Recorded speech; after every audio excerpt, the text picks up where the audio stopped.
Bismillahirrahmanirrahim.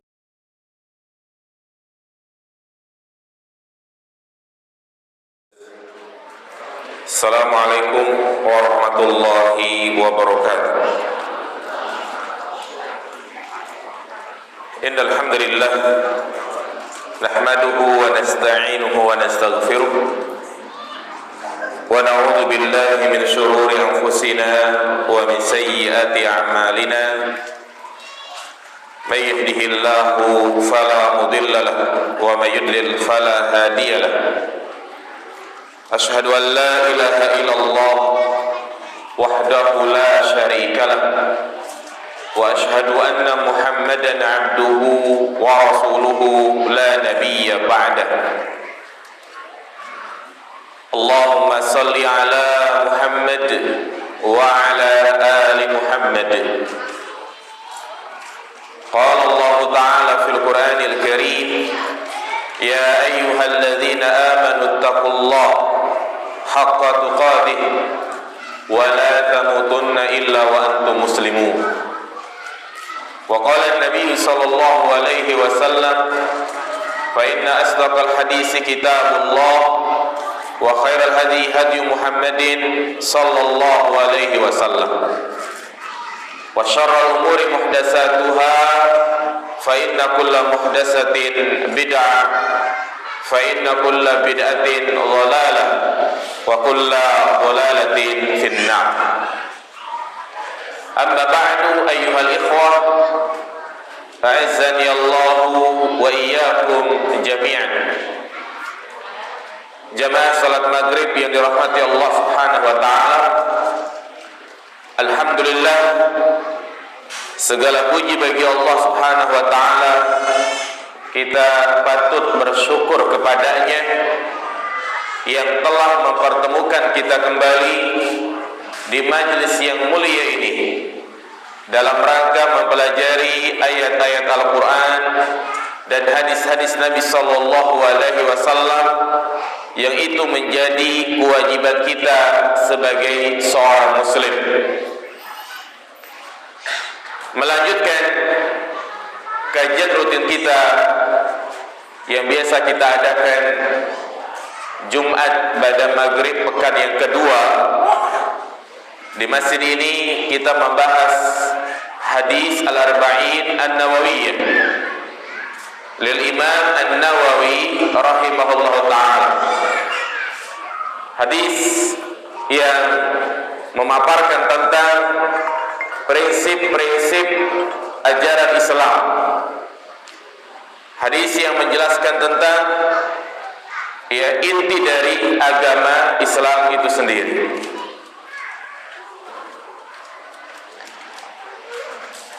Dan hadis yang sedang kita bahas adalah hadis yang ke-15. Ya, setelahnya pesan yang pertama yang disampaikan oleh Nabi sallallahu alaihi wasallam berkenaan tentang pentingnya menjaga lisan. Maka pesan yang kedua yang disampaikan oleh beliau agar kita berbuat baik kepada tetangga. Nah, ketahuilah jamaah sekalian, muamalah kepada tetangga ini merupakan perkara yang sangat penting, karena ini merupakan salah satu pembahasan akhlak dan adab. Sebagian orang menyepelekan pembahasan tentang akhlak dan adab. Sebagian lagi ada yang hanya fokus memperdalam materi akidah, memperdalam materi manhaj, tetapi lupa dengan materi akhlak. Nah, memang akidah, tauhid, manhaj adalah ilmu yang paling pertama untuk kita pelajari. Tapi jangan sampai melalaikan pembahasan tentang masalah fikih dan akhlak. Tentu kita tidak ingin disebut sebagai orang yang kokoh manhajnya tapi akhlaknya nol. Karena kesalahan dalam masalah akhlak itu bisa menjerumuskan seseorang ke dalam neraka, menjadikan ibadah-ibadah yang dia lakukan itu tidak berarti di sisi Allah Subhanahu wa taala. Terutama berkaitan dengan adab-adab bertetangga. Jadi sekali lagi, kesalahan dalam bertetangga itu menyebabkan amal ibadah yang kita lakukan tidak ada artinya di sisi Allah, dan menjadi penggantinya dia dimasukkan ke dalam neraka. Cukuplah satu hadis yang menjadi renungan bagi kita semua. Hadis yang dikeluarkan oleh Imam Hakim, yang disahihkan oleh Syekh Al-Albani rahimahullah ta'ala. Qila li Rasulillah sallallahu alaihi wasallam, dikatakan kepada Rasulullah, adanya orang yang datang kepadanya mengadu, ya Rasulullah, inna fulana tusallil lail wa tasumun nahar. Sesungguhnya ada seorang fulana, wanita, yang dia rajin mengerjakan puasa sunnah dan sholat malam. Tentunya yang disebut di sini adalah sholat malam dan puasa sunnah. Berarti menunjukkan yang sunnah saja dia kerjakan, apalagi yang apa? Yang wajib. Dari sisi ibadah dia terdepan. Dari sisi ibadah dia paling giat. Tetapi tetangganya itu tidak merasa aman dengan lisannya. Di orang ini mengatakan, walakin fi lisaniha syai'un tu'zi jiranaha. Akan tetapi lisannya itu suka menyakiti tetangganya. Dalam riwayat yang lain dikatakan salito, pedes kalau ngomong, nyelekit. Apa kata Nabi sallallahu alaihi wasallam? La khaira fiha. Tidak ada kebaikan baginya. Hiya finnar. Dia tempatnya di neraka. Lihat ini. Menjadi bukti bahwasanya akhlak merupakan perkara yang sangat penting. Hendaknya kita perhatikan terutama kepada orang-orang yang terdekat dengan kita. Orang tua, ya, orang-orang yang memiliki hubungan kerabat, nasab, tetangga. Mereka inilah orang yang hendaknya pertama kali kita berbuat baik. Sebelum kita berbuat baik kepada teman pengajian, rekan bisnis, sebelum kita berbuat baik kepada rekan kantor, maka berbuat baiklah kepada mereka itu. Ya. Ini menunjukkan kepada kita tentang pentingnya akhlak. Walaupun ini diistilahkan dengan furu, tapi tetap kita fokus mempelajarinya. Jangan sampai ibadah kita sia-sia karena menghadap Allah dalam keadaan masih punya urusan dengan orang lain. Itulah kenapa seringkali kita sampaikan, ya, seorang muslim yang baik itu bukan hanya memperbaiki hubungan dia kepada Allah, tapi dia juga harus memperbaiki hubungannya kepada sesama manusia. Parameter kebaikan seseorang bukan hanya dilihat dari rajinnya ia mengerjakan ibadah mahdhah, tetapi juga dilihat dari bagaimana dia bermuamal kepada manusia. Maka merupakan pandangan yang sempit jika dia menyangka ibadah itu hanya sholat, puasa, umroh, haji, zakat, hanya itu saja. Tidak. Ibadah itu memiliki cakupan yang sangat luas. Di antara bentuk ibadah adalah menyenangkan hati orang lain. Tetangga merasa nyaman dengan kehadiran kita. Nah, di antara dalil yang menjelaskan tentang tingginya kedudukan tetangga,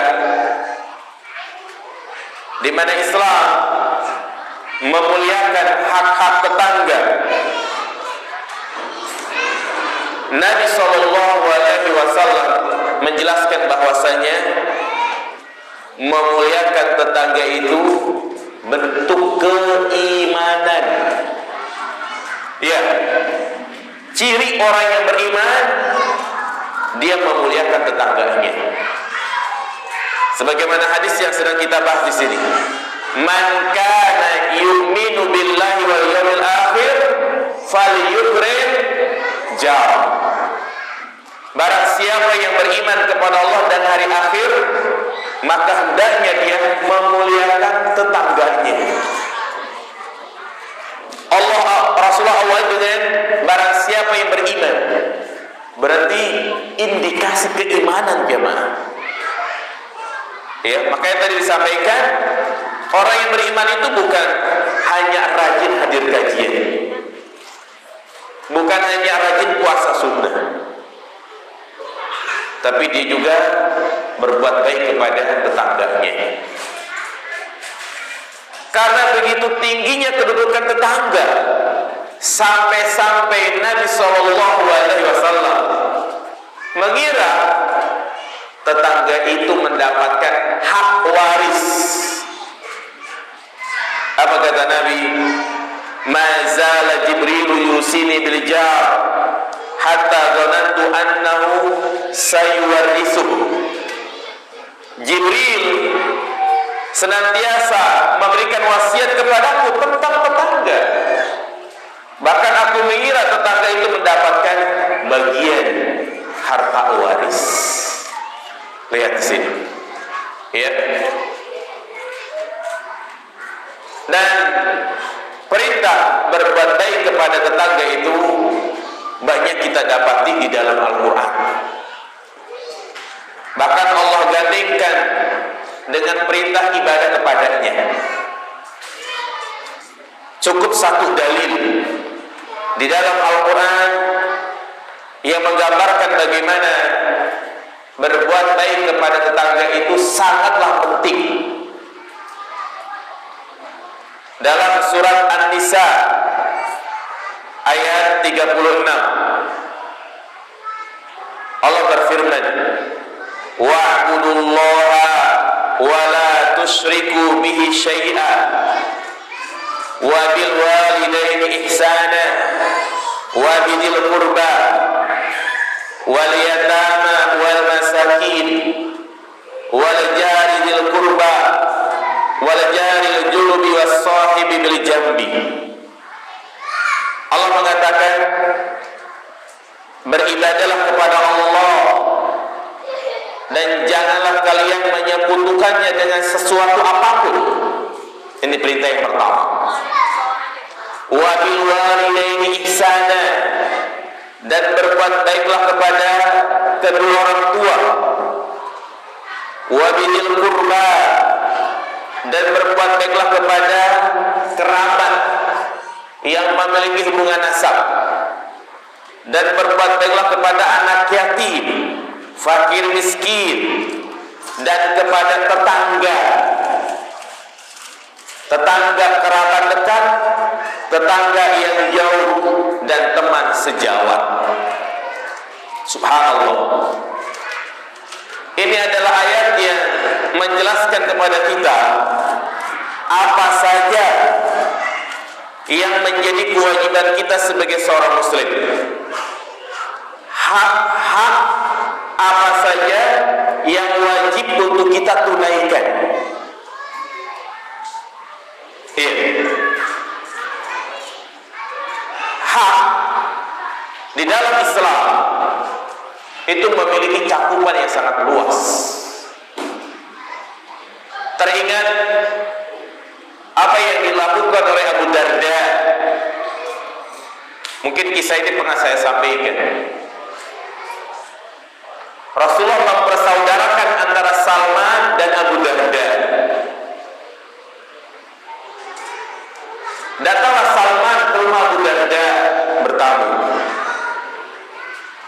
Ternyata Abu Darda tidak ada.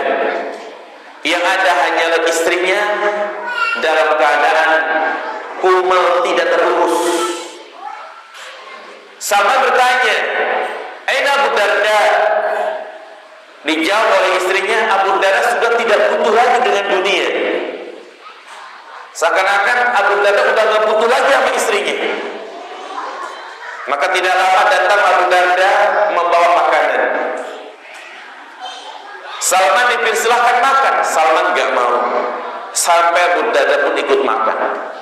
Ternyata Abu Darda sedang puasa. Di malam hari Salman menginap. Baru saja mau tidur, Abu Darda sudah berdiri, ingin sholat sunnah. Kata Salman, tidur. Ketika keduanya sudah rebahan, dia kira Salman sudah tidur. Abu Darda bangun lagi, dia sholat.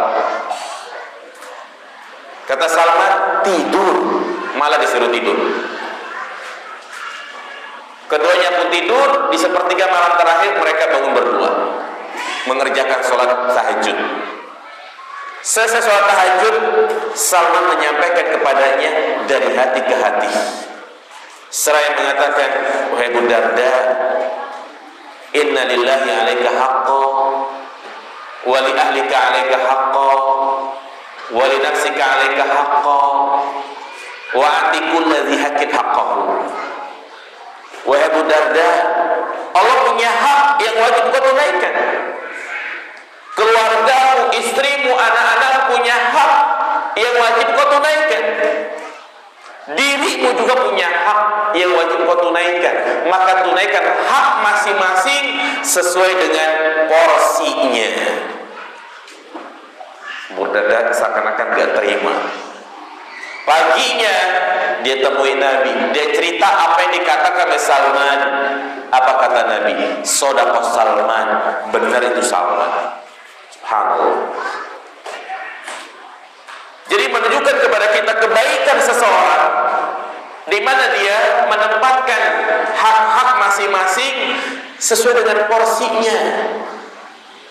Ya. Makanya yang perintah pertama adalah kita disuruh beribadah kepada Allah. Jangan menyekutukan dengan suatu apapun. Yang kedua, berbuat baik kepada manusia. Siapa orang yang pertama kita harus berbuat baik kepadanya? Kedua orang tua kita. Jangan sampai kita menjadi orang yang maghrur, orang yang tertipu. Nah, dia sering traktir teman-temannya. Dia baik sama iparnya. Tapi kedua orang tuanya dalam keadaan miskin, tidak punya apa-apa, dia tidak peduli. Inilah orang yang maghrur, yang tertipu. Ya, berbuat baik, meninggalkan yang lebih utama. Yang kedua adalah kerabat, orang-orang yang memiliki hubungan nasab. Kemudian anak-anak yatim, fakir miskin, dan berikutnya adalah tetangga. Nah, jadi di sini Allah menggandengkan berbuat baik kepada tetangga dengan perintah beribadah kepadanya. Dan kalau kita perhatikan ayat ini jemaah sekalian, ternyata tetangga itu terbagi menjadi 3. Ya. Dan masing-masing memiliki hak yang berbeda-beda.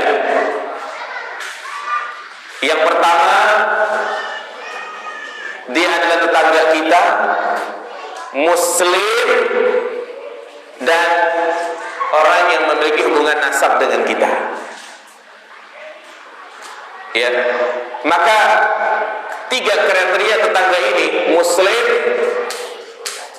ya, kemudian dia adalah kerabat dekat kita.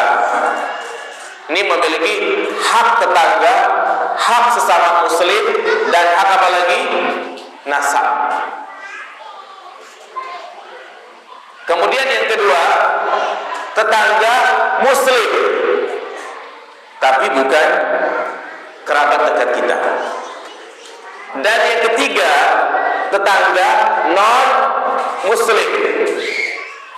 Maka ketiga ini wajib kita muliakan. Wajib kita muliakan.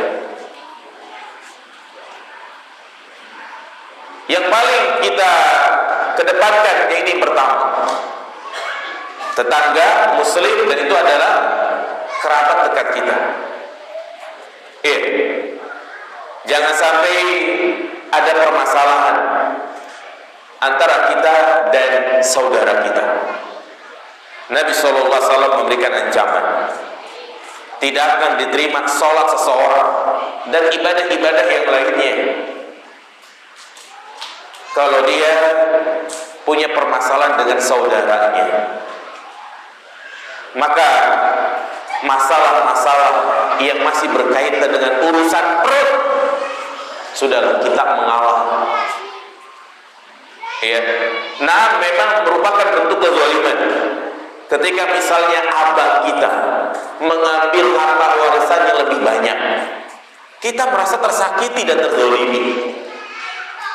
Tapi perlu diingat ya mas sekalian, buat apa kita sakit hati, buat apa kita sedih yang berlarut-larut? Itu adalah kakak kita. Justru dengan kita tidak ikhlas, membuat abang kita punya potensi bisa masuk neraka. Itu kakak kita juga. Tetapi kalau kita bersikap, ya udahlah, nggak apa-apa, kita ikhlaskan. Toh itu masih urusan harta, tidak untuk selamanya. Subhanallah, kita dapat 2 pahala jemaah. Selain kita mendapatkan pahala sedekah, pahala bersabar, karena mengalah ya kan. Yang namanya mengalah sakit hati nggak jemaah? Sakit hati, justru itulah butuh kesabaran. Kesabaran itu dibutuhkan tatkala hati ini kesal, tatkala hati ini nggak terima. Kalau hati ini merasa lapar, yang dibutuhkan itu bukan sabar, tapi apa?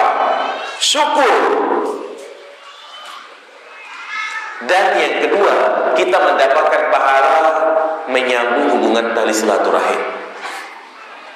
Nabi SAW mengingatkan apa? Laisal wasilu bil mukafi, walakinnal wasila man idza qata'ahu wasalahu.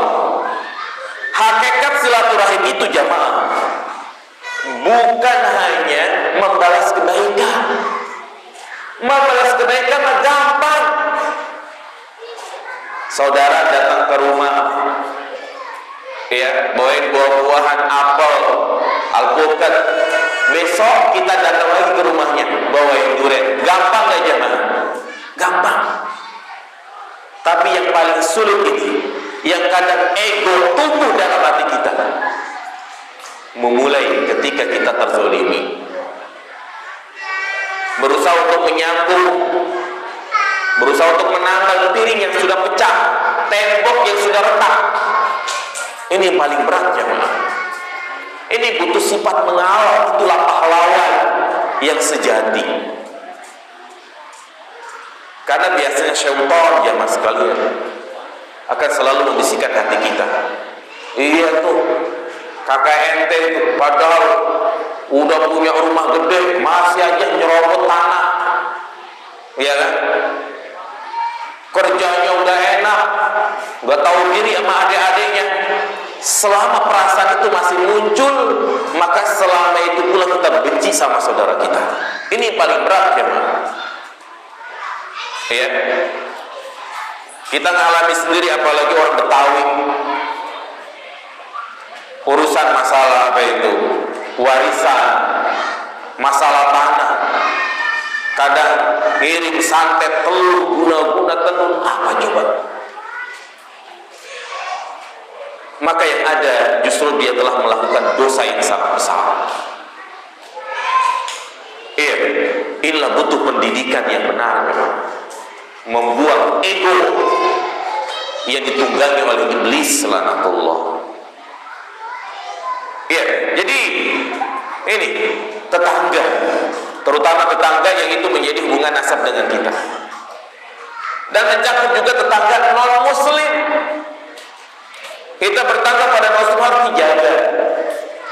Mereka statusnya adalah kafir zimmi, yaitu orang kafir yang tidak boleh kita perangi. Karena orang kafir itu ada tiga, ada kafir zimmi, kafir mu'ahad, kafir harbi. Ayat-ayat Al-Quran yang menyuruh kita untuk memusuhi, memerangi orang kafir adalah kafir harbi. Itu ketika kita berada di medan perang, musuh menyerang, maka kita membela. Adapun orang kafir yang ada di masyarakat kita, yang satu perumahan, yang satu klaster, maka itu statusnya adalah kafir zimmi, yang kehormatan, harta, darah mereka terjaga. Nggak boleh sembarangan tetangganya non muslim mangganya diambil, tetangganya non muslim ya sepedanya dicuri, nggak bisa juga ya. Mereka wajib untuk kita hormati, itulah toleransi. Nah,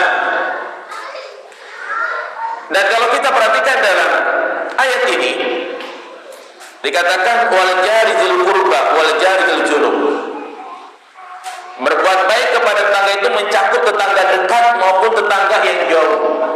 Pertanyaannya, orang yang disebut dengan tetangga kita itu batasannya apa? Ini terjadi perbedaan pendapat di kalangan para ulama. Ada yang mengatakan tetangga itu 40 rumah dari rumah kita. Ada lagi yang mengatakan 40 rumah, samping kanan, samping kiri, depan, belakang. Ada pula yang mengatakan tetangga itu mereka yang sholat berjamaah di masjid tempat kita sholat. Ada pula yang berkata tetangga itu kalau kita teriak, rumah kanan kiri dengar suara kita. Jadi banyak yang menyebutkan tentang batasan tetangga. Tetapi yang benar, tidak ada batasan tertentu, dikembalikan kepada urf. Ya, karena kalau batasannya adalah 40 rumah, bagaimana dengan orang yang tinggal di kampung yang kadang satu rumah dengan rumah yang lainnya berjarak 500 meter? Bagaimana dengan rumah kita di klaster yang terbatas dengan pagar? Karena itu yang sahih bahwa pembatasan yang benar adalah dikembalikan kepada urf. Sebagaimana disebutkan dalam kaidah al-urfu mahmulun ma lam yuhaddad bihi syar'u. Ya, jadi uruf itu berlaku jika tidak ada batasan. Maksudnya bagaimana? Ya sudah, tetangga itu yang kita kenal, ya mereka tinggal satu klaster, itu adalah tetangga kita. Satu RT, satu gang, ya, yang kadang kalau ngeronda kita kenal semua itu giliran-gilirannya. Kalau kadang kerja bakti bareng bersama, maka itulah tetangga-tetangga kita. Nah, maka Nabi SAW mengabarkan kepada kita, khairul ashab indallah khairuhum li sahibi wa khairul jiran indallah khairuhum li jiran. Jadi sebaik-baik teman di sisi Allah adalah orang yang paling baik dengan temannya. Ya, tetangga yang paling baik adalah tetangga yang paling baik dengan tetangganya. Ya. Nah, sebaliknya Nabi SAW memberikan ancaman yang sangat keras bagi siapa saja yang menjadi benalu, yang menjadi virus, membuat tetangganya itu tidak merasa nyaman dengan kehadiran dia. Sampai-sampai mungkin saking keselnya tetangganya itu karena adanya dia, kalau berdoa bukan mendoakan kebaikan, ya Allah segerakanlah cabut ajalnya. Kadang ada seperti itu jemaah, saking keselnya sama tetangganya.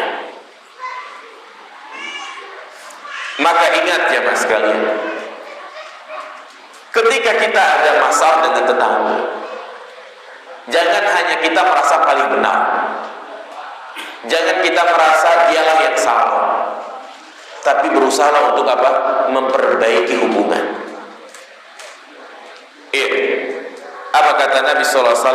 Wallahi la yu'min, wallahi la yu'min, wallahi la yu'min. Demi Allah tidak beriman.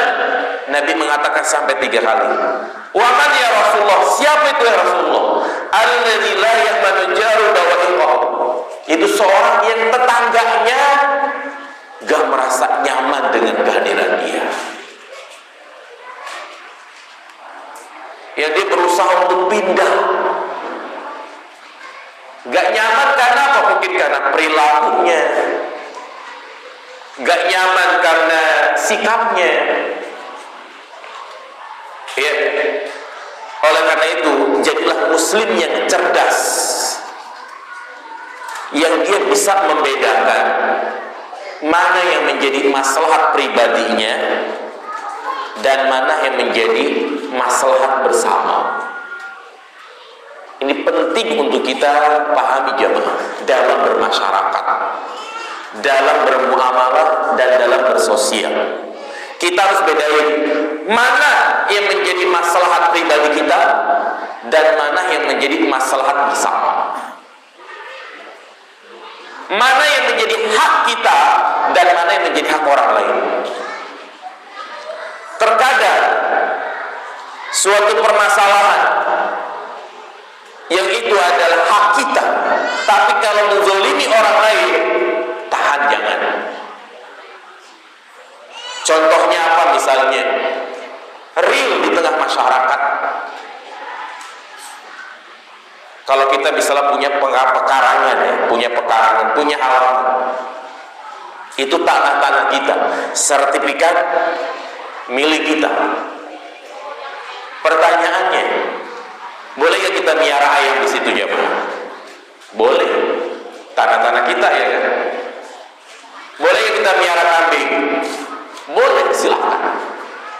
Tetapi bukan hanya boleh dan tidak boleh. Orang yang mengatakan, ini kan tanah-tanah gua yang beli, bebas dong. Ini orang egois.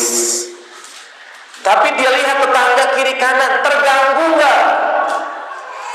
Ya, kadang orang nggak mau tahu ya kan, kalau sudah musim hujan, baunya ngamen kemana-mana. Ini yang membuat tetangganya nggak betah.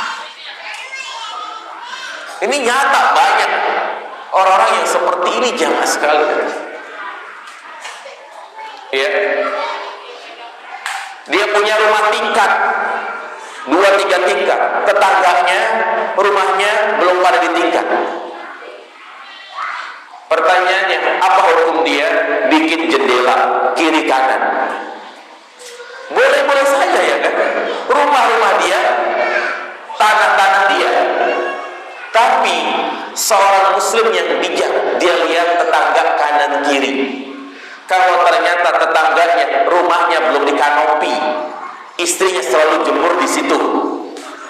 Kalau dia melihat jendela, melihat istri tetangga lagi jemur, maka lebih baik dimatikan saja jendelanya.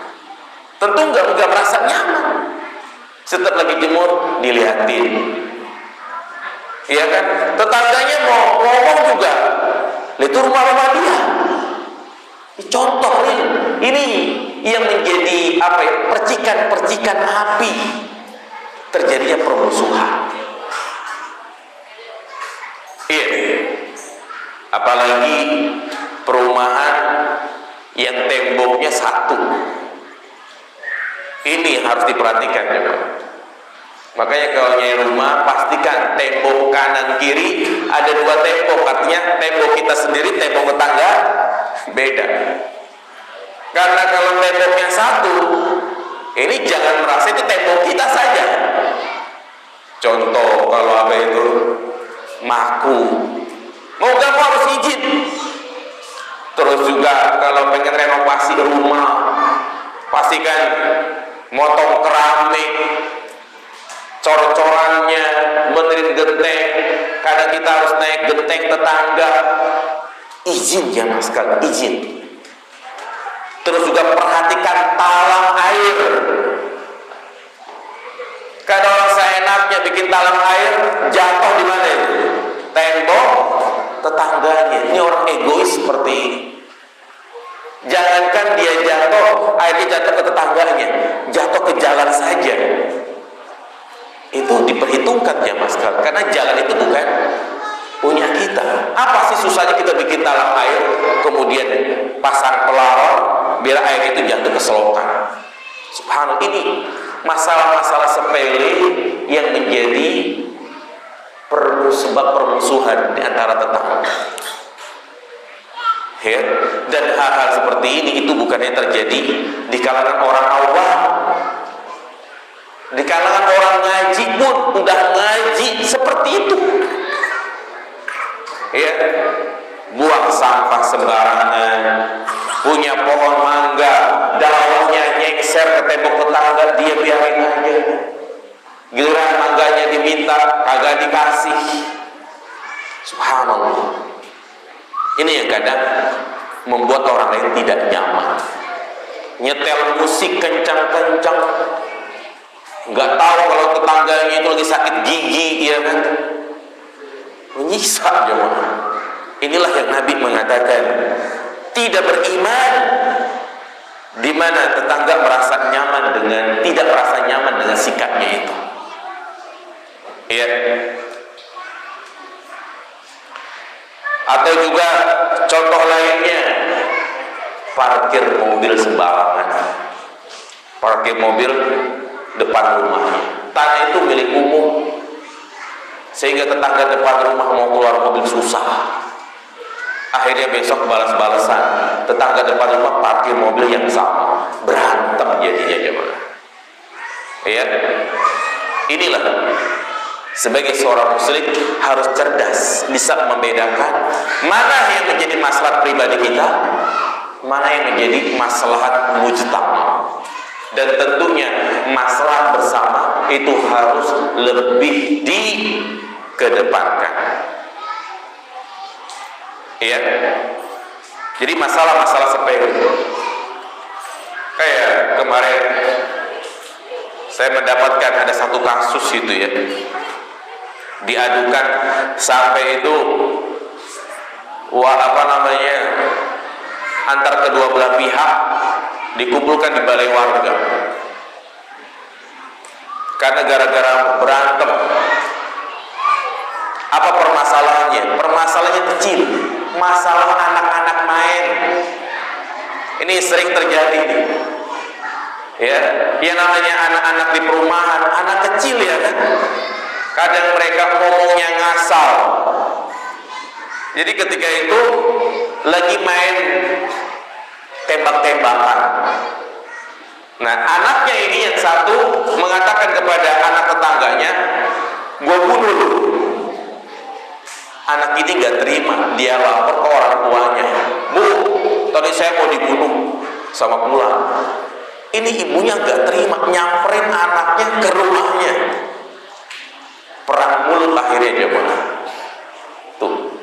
Padahal yang namanya anak-anak berantem 1 jam 2 jam akrab lagi ya kan? Iya. Ini orang tua yang gak bijak. Kadang permasalahan di sekolah selalu ikut campur. Anaknya berantem sama temannya, orang tuanya turun tangan. Subhanallah jemaah sekalian. ya, sehingga menimbulkan keributan dan yang lainnya. Maka ini yang perlu kita perhatikan. Lebih baik mengalah, lebih baik kita memulai ngomong baik-baik kalau misalnya kita merasa terganggu, ya kan. Kalau tidak, ya kita bersabar. Makanya jamaah yang dirahmati Allah Subhanahu wa taala, satu hal penting kalau kita hendak membeli rumah, nyari kontrakan, cari tempat tinggal, bukan hanya yang kita lihat bebas banjir, aksesnya dekat tol, dekat pasar, dekat rumah sakit. Bukan hanya itu yang kita lihat, tapi dua hal yang perlu kita lihat. Yang pertama adalah dekat masjid atau enggak, gitu. Dan yang kedua, kenali tetangga.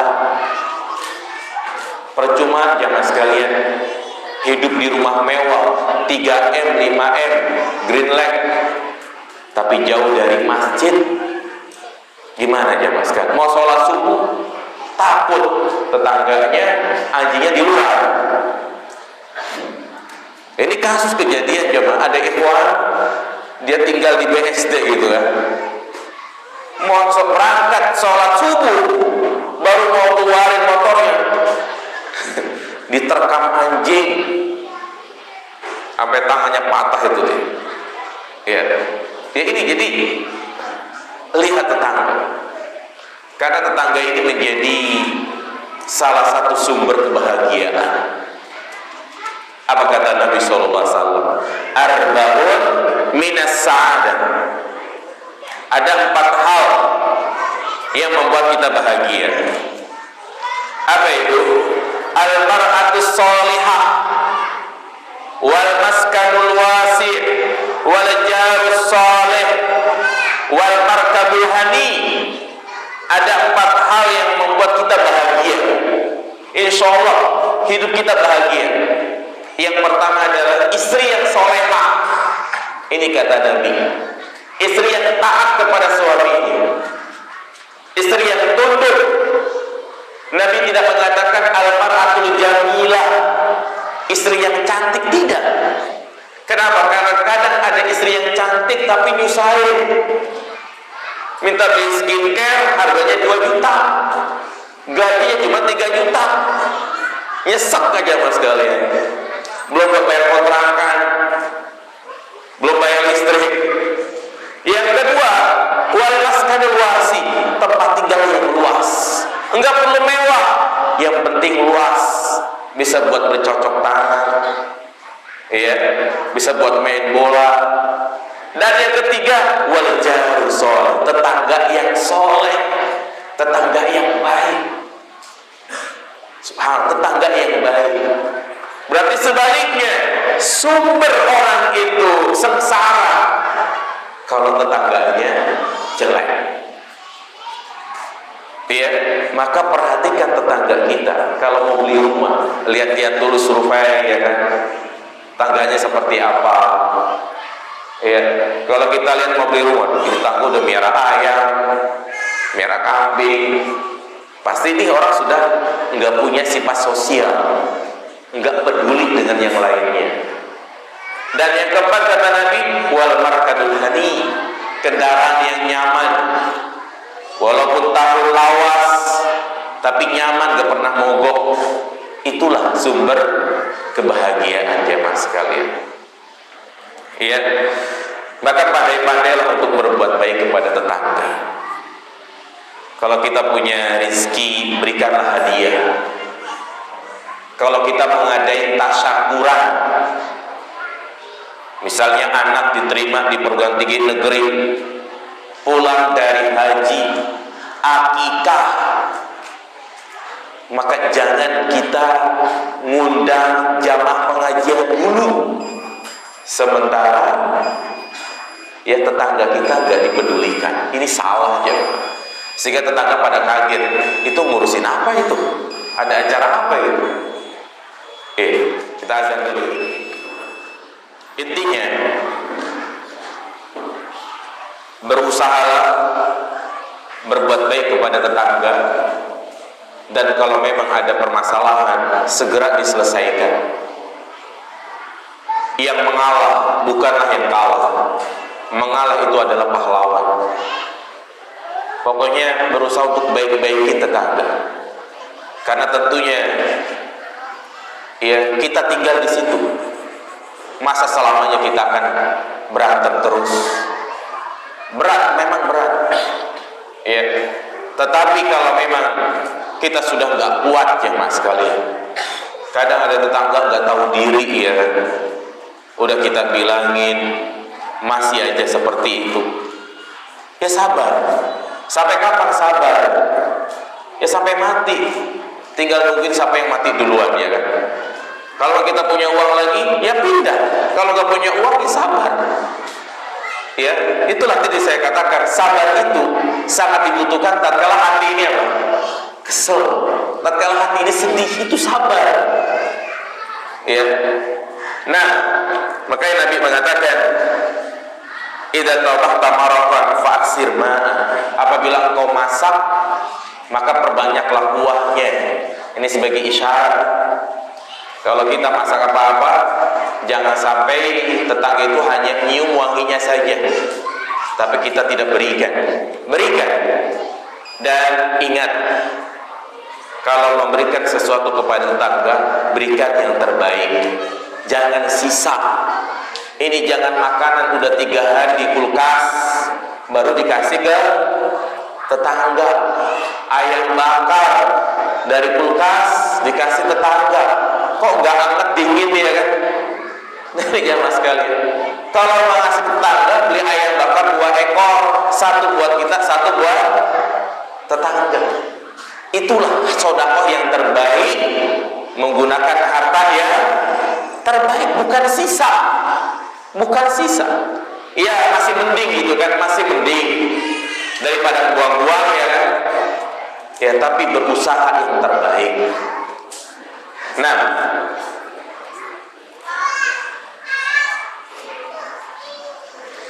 sini ada pertanyaan tentang masalah kurban. Panitia masak daging kurban sebelum dibagikan, makan bersama, hukumnya hukum menjual kepala kulit buat beli keperluan kurban.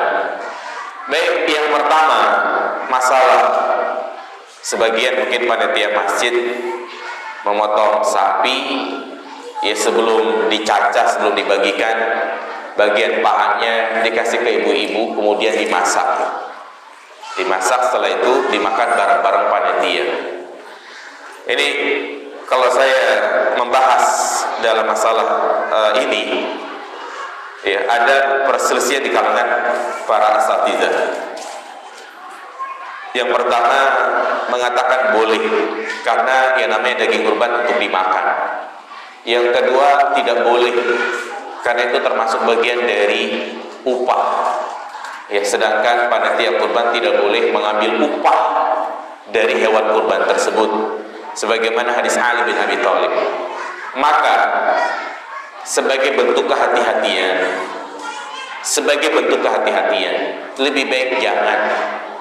Kalau memang panitia pengen makan kambing atau pengen makan daging, ada 2 solusi.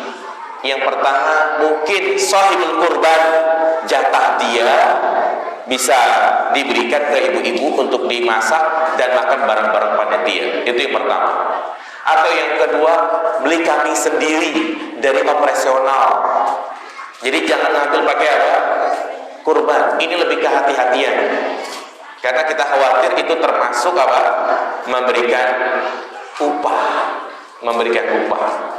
Kemudian yang kedua, hukum menjual kepalanya, kulitnya buat beli keperluan kurban tidak boleh. Karena hadisnya sangat tegas. Rasulullah melarang Ali untuk menjual bagian dari hewan kurban, tapi semuanya dibagikan. Kulitnya juga dibagikan. Pak Ustadz gimana? Kulit, kepala, kaki itu sampai sore nggak ada yang ngambil, busuk bau. Terus kulit, masa kita potong-potong kita bagiin?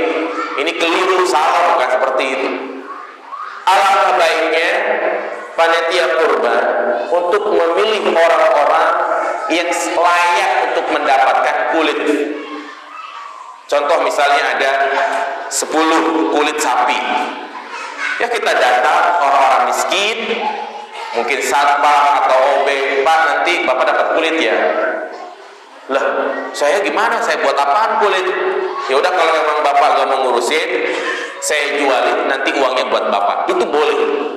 Jadi jangan dijual oleh panitia. Ini kadang kulit dijual nanti buat beli perabotan masjid, atau bahkan mungkin buat beli kambing lagi, beli kurban lagi. Salah. Karena larangan sangat tegas dari Nabi, tidak boleh menjual kulit. Ya, maksudnya bagi panitia, kalau bagi yang yang sudah menerima, silahkan bebas. Dan juga nggak boleh tukang jagal minta bagian kepala. Berikan upah ke tukang jagal dari operasional. Nggak boleh misal tukang jagal mengatakan, saya mau jadi jagal di Masjid Muhtadin, tapi saya minta kepala 2. Haram. Dilarang. Menyikapi tetangga yang kurang baik sedangkan kita sudah berusaha berbuat baik dengan cara tegur sapa. Sabar. Nggak bisa juga pindah. Sampai kapan? Sampai mati kita sabar. Begitu. Subhanakallahumma bihamdika asyhadu an la ilaha illa anta astaghfiruka wa atubu ilaik. Assalamualaikum warahmatullahi wabarakatuh.